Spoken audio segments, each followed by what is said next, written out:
Hello guys, welcome back to us spoken classes. और आज हम पढ़ने वाले हैं interrogative structure of to be forms, यानी हम लोग इज ए मार का यूज पढ़ने वाले हैं गाइस। हम लोग कल की वीडियो में पढ़े थे नेगेटिव स्ट्रक्चर्स को, आज हम पढ़ने वाले हैं किसको? Interrogative structure.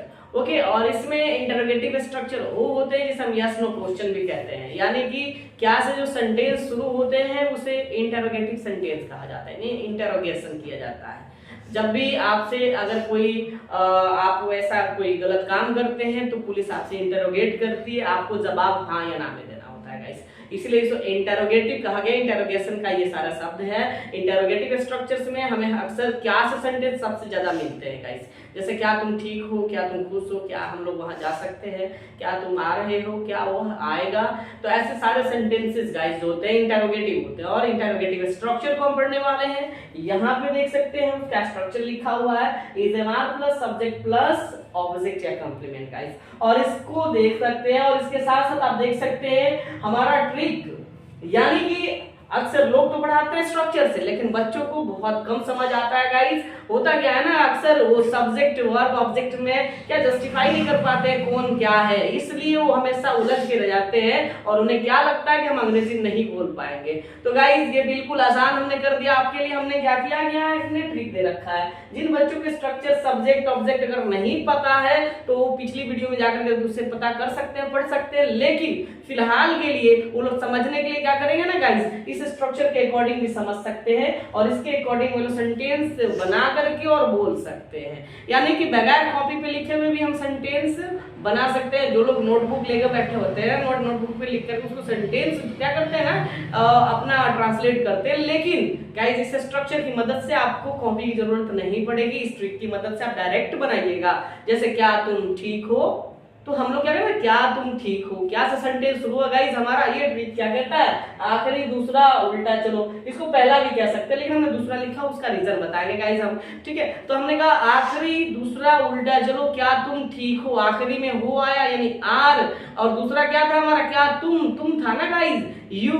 अब बचा क्या, उल्टा चलो यानी ठीक का फाइनल फाइन, यानी हमारा सेंटेंस कंप्लीट हो गया गाइस। तो हम ट्रिक के साथ ही पढ़ेंगे, लेकिन बने रहिए वीडियो के साथ। आप पहले पढ़ेंगे स्ट्रक्चर को, ओके गाइस। इस पे हम चलिए देर ना करते हुए इसको शुरू करते हैं।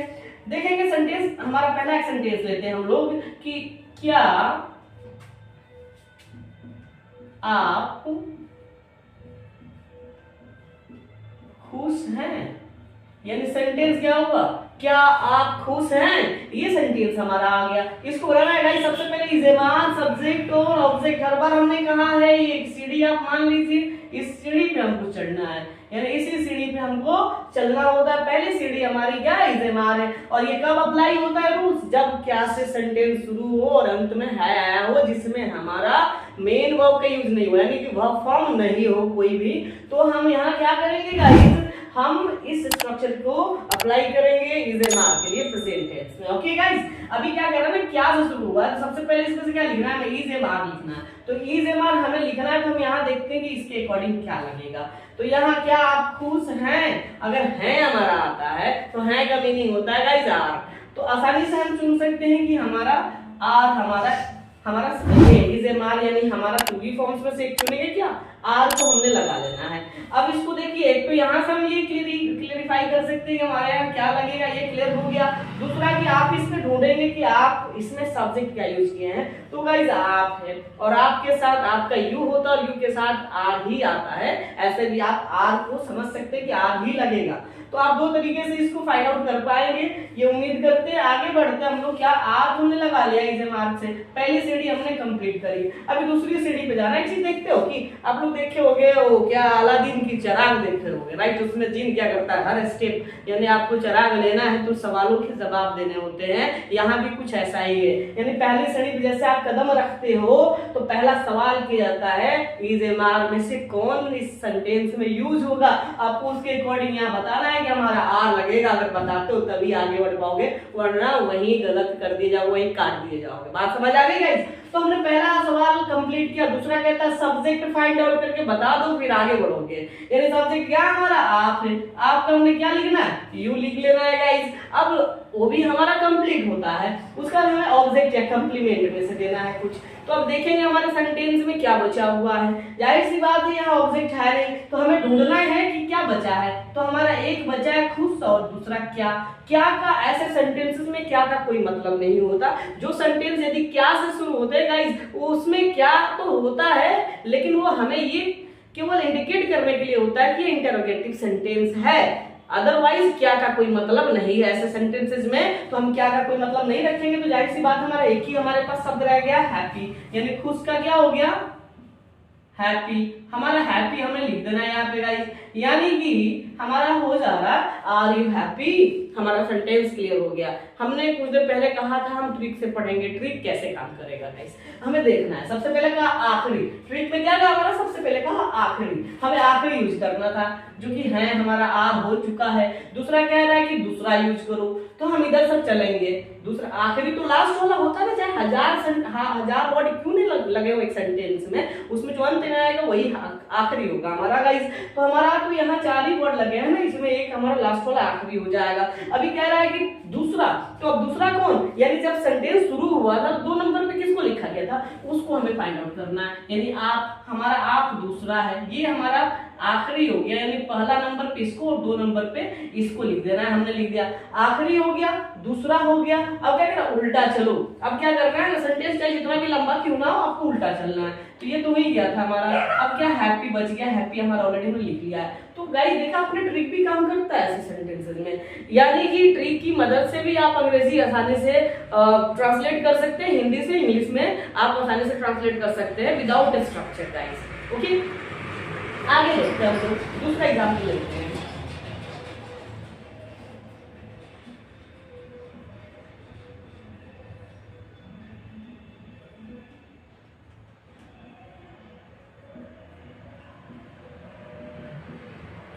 गाइस हमारा दूसरा हो गया, क्या तुम पटना में हो। क्या क्वेश्चन कर रहा है, क्या तुम पटना में हो। तुम्हें जवाब कितना देना होता है, यस या नो। अगर तुमसे पापा पूछते हैं क्या तुमने गलती की, अब तुम बोलो उल्टी पुल्टी बात बोलोगे तो पापा पहले गिराएंगे, क्योंकि उन्होंने कहा कि बस यस या नो में जवाब दो, हाँ या ना में दो।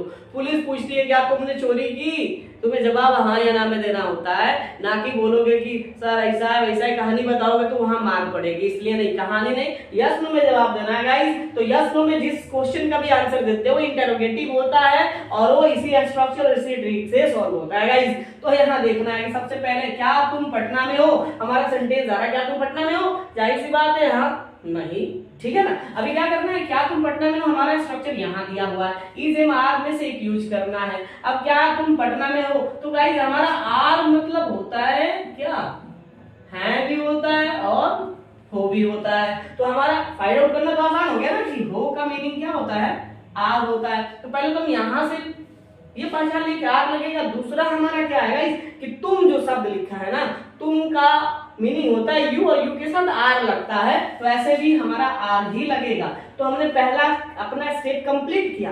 दूसरा स्टेप की तरफ बढ़ते हैं, हमारा सब्जेक्ट क्या है, तुम हमारा सब्जेक्ट है। कई बहुत बच्चों को कंफ्यूजन हो रहा है कि तुम कहाँ से क्यों सब्जेक्ट है क्या है। तो इसके लिए आप पिछली वीडियो में देख लो, स्ट्रक्चर बढ़िया से समझ में आ जाएगा, स्ट्रक्चर की बनावट कैसे बनाई जाती है, स्ट्रक्चर उसको भी बताया गया है ना।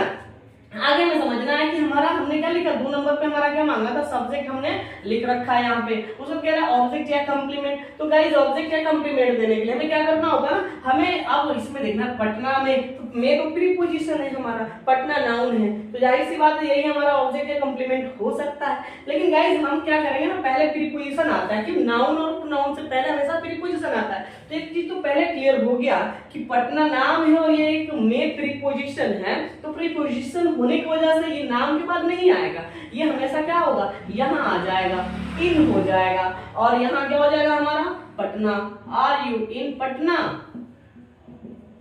क्या हो गया guys, question mark, in are you in Patna, right. हमारा सेंटेंस खत्म हुआ। हमने क्या दिया, आर यू इन पटना। अब एक चीज देखना है गाइस कि हमने जो स्ट्रक्चर से बनाया, अभी ट्रिक से देखते हैं कि उस पे कैसे बैठता है। हमने क्या देखा कि आखिरी हमने हो का यहाँ आर लिखा, दूसरा हमने तुम का यहाँ यू लिखा। अब अगर उल्टा चलो, उल्टा चलने में हमारा मे का हमने लिखा, फिर पटना का हमने लिखा, यानी हमारा ट्रिक से भी ये सेंटेंस बड़ी आसानी से सॉल्व हो गया।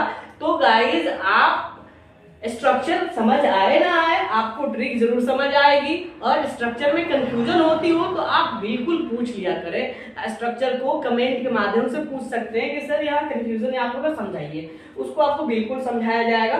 तो गाइस उम्मीद करते हैं आपको समझ आ रहा होगा। चलिए एक लास्ट एग्जाम्पल ले लेते हैं हम लोग।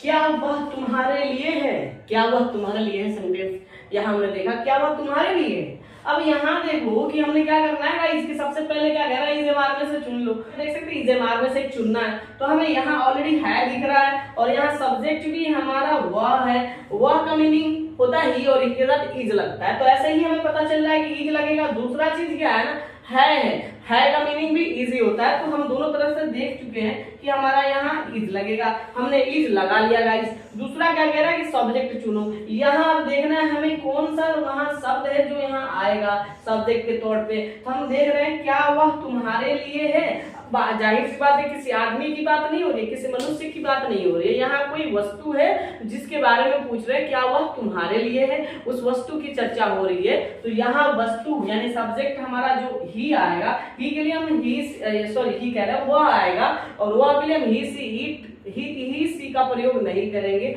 हम यहाँ क्या किसका यूज करेंगे, डैट का यूज करेंगे। यदि डैट का यूज वहां करेंगे जब उसको इंडिकेट कर रहे हैं हम लोग, is that, okay is that हम लोग इंडिकेट कर रहे हैं, उसके थ्रू इशारा करके बोल रहे हैं, हम वहां क्या लगाएंगे, डैट लगा लेंगे। आगे बढ़ते हैं, हमारा क्या मिला, ऑब्जेक्ट या कॉम्प्लीमेंट दो, हमारे पास दो ही विकल्प है, इसमें क्या है तुम्हारे और लिए। गाइस सबको पता है कि प्रीपोजिशन जो है ये लिए है, और लिए जो प्रीपोजिशन है ये हमेशा नाउन या प्रोनाउन से पहले आता है, तो जाहिर सी बात है हमें पहले ही इसको लिखना पड़ेगा फॉर, और यहाँ बच क्या गया तुम्हारे, और तुम्हारे का हमने लिख देना है यू, यानी इस तरह से हमारा यू भी लिखा गया, और क्या का कोई मतलब ही नहीं होता, सेंटेंस कंप्लीट हुआ गाइस। हम देख सकते हैं इज दैट फॉर यू, हम क्या पूछ सकते हैं, इज दैट फॉर यू, यानी हमारा सेंटेंस क्लियर हो गया गाइस। एक बार ट्रिक के हिसाब से देखते हैं इसको कि कैसे ट्रिक काम कर रहा है। सबसे पहले का आखिरी, हमने है का आखिरी का इज लिख लिया। दूसरा क्या है गाइस, दूसरा हमारा वो है, हमने डैट लिखा, उल्टा चलो, उल्टा चलने पे हमें क्या मिला, सबसे पहले मिला लिए का हमने फॉर लिखा, और तुम्हारे का यू लिखा। तो गाइस फुल्ली ट्रिक के जरिए आप लोग कोई भी इंटरोगेटिव सेंटेंस को कंप्लीट कर सकते हो, लेकिन उसके लिए आपको ये ट्रिक दिमाग में रखना होगा, और ज्यादा से ज्यादा कोशिश करना होगा हम लोग बात करें। उम्मीद करते हैं गाइस आपको समझ आ गया होगा, और अगर जिनको समझ नहीं आया वो लोग पिछली वीडियो जो कि इस एमआर से रिलेटेड यानी टू बी फॉर्म से रिलेटेड बनाई गई हैं वो प्लेलिस्ट में आपको मिल जाएंगी, या आप लोग चैनल पे जाकर के उसको एक बार देख सकते हैं। वहां से आपको टोटल समझ में आएगा कि इस एमआर का यूज कैसे करना है, कहाँ करना है, इसका स्ट्रक्चर्स कैसे बनाए जाते हैं, सभी समझ में आ जाएगा। जो बच्चे इस चैनल पे अगर पुराने हैं, अगर वो बेल आइकन ऑन नहीं किए हैं तो उसको ऑल पे क्लिक कर ले ताकि नोटिफिकेशन आप तक पहुंचता रहे। दूसरा चीज की जो लोग इस चैनल पे नए हैं, अगर उस चैनल को अभी तक सब्सक्राइब नहीं किए तो प्लीज आप इस चैनल को सब्सक्राइब कर ले ताकि, और बेल आइकन को दबा ले ताकि हर एक वीडियो आप तक समय से पहुंच सके।